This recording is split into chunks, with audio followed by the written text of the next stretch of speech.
afternoon. My name is Sophie Browning. I'm with the Menor Rotary. Never again. After the Holocaust, the Jewish Defense League, in their intense campaigns against anti-Semitism, declared, never again. After the world was torn to pieces by war and destruction, we vowed, never again. After 6 million people they slaughtered in concentration camps, every civilized country and major government cried out, never again.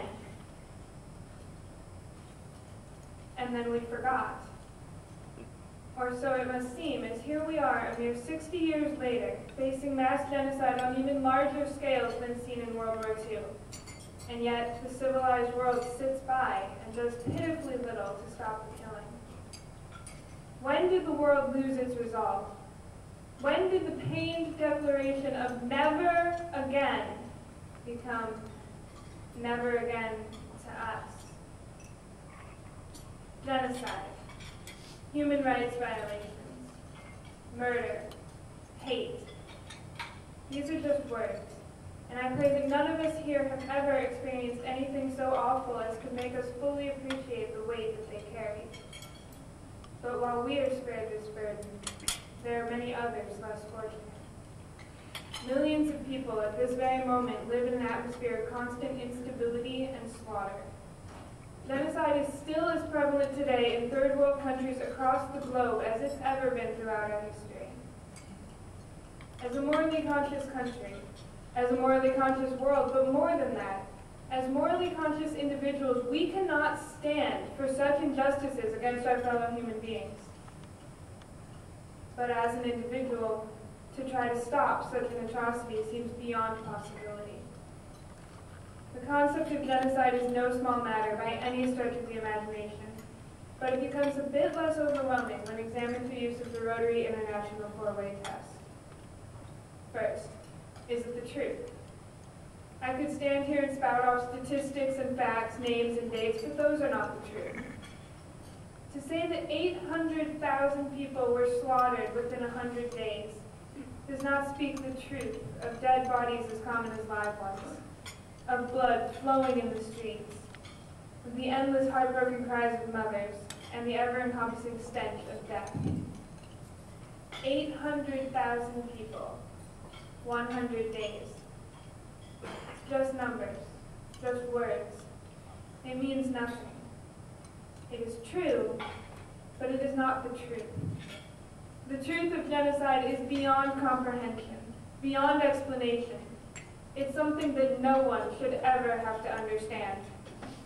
Numbers in excess of 800 people die every day from causes related to ethnic violence. That's my entire graduating class, dead in one day. It's hard to imagine, and those who have witnessed it find it impossible to describe. Lieutenant General Romeo Dallaire, leader of the UN peacekeeping force in Rwanda in 1994, when asked how he could possibly still believe in God after the massacre that he had witnessed, answered simply, I know there is a God, because in Rwanda I shook hands with the devil. That's what genocide creates, a hell on earth. The devil is present in every murder, in every unnecessary death. But we have the power to drive him out. Next, is it fair to all concerned? They say life's unfair, and I know that's true. But that doesn't mean we have to accept it. That doesn't mean we shouldn't strive to change it and to give every human being the equal opportunity that we as Americans hold so dear. All men are created equal. But some are born into a situation where they will never have a chance.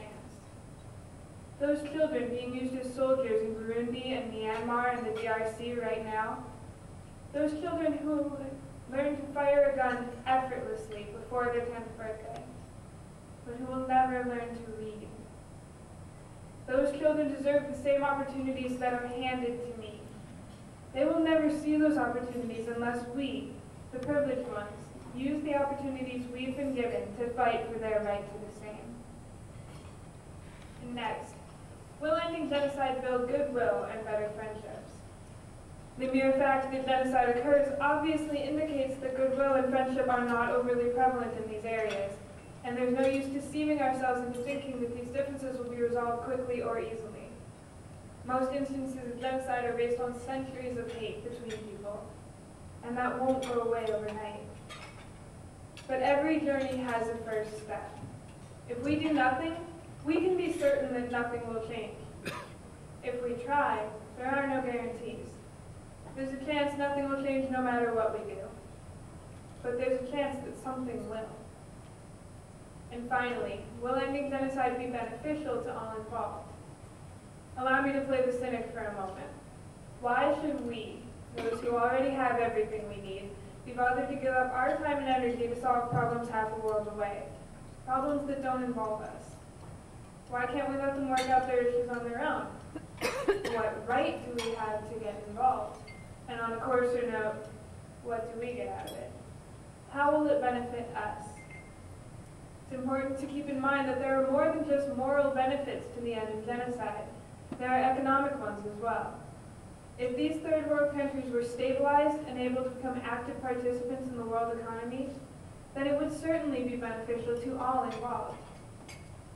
Never again. That's what the world promised us more than 60 years ago. But as with any promise, someone has got to follow through on it. That duty falls to us.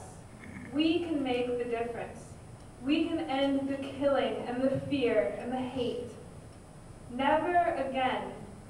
Neighbors killing neighbors over the color of their skin or the blood running through their veins. Never again.